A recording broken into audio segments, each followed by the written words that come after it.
I was born with severe hemophilia A.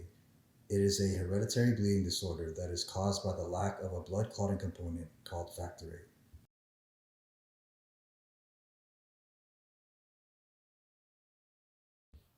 I found out that I had hemophilia at birth. There was an incident where I was just continuously bleeding, and the nurses and the doctors started panicking, and I guess they figured out, they started testing me for different things, and it resulted in me having hemophilia.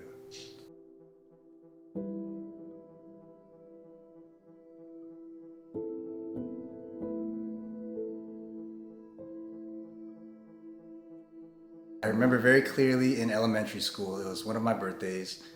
I don't remember how old I was turning, but I remember we were playing birthday games. One of the birthday games was tug of war, and I was excited to join one of the teams and start playing.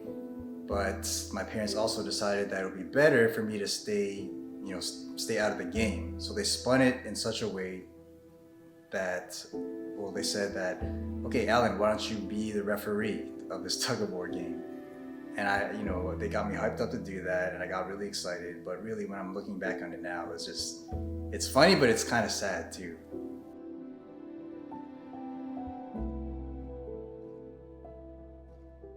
I felt different in the sense that I wasn't able to just jump into doing something as a younger kid.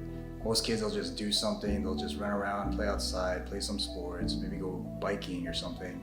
But for me, I was always hesitant in doing those kind of activities. Am I allowed to do this? Should I be doing this? Should I not be doing this? Because what if I got hurt?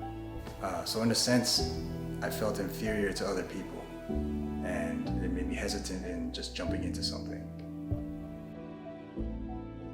I first met my husband in high school. I didn't know he had hemophilia. He looked like any other, normal, average high school guy. I didn't know anything about it until I started dating him. My husband and I were dating for a couple of years before we got married.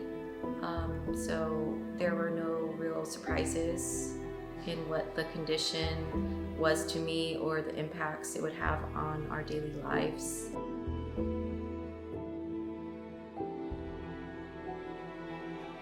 I do take medication for hemophilia. It's called Kovaltry, and pretty much the way it works is I stick myself with a needle, I have to find a vein, stick myself with a needle and push the medication into my body through a syringe.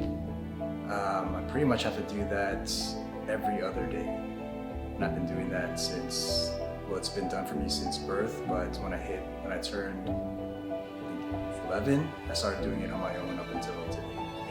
I think the quality of life for people with hemophilia is improving. For example, there are other ways that the medication is being administered, and there are several programs out there to assist patients with payment of the medication. While hemophilia is not curable at the moment, there are some trials and tests going on regarding gene therapy. And I'm not too familiar with that, but I think it's supposed to eliminate the hemophilia gene.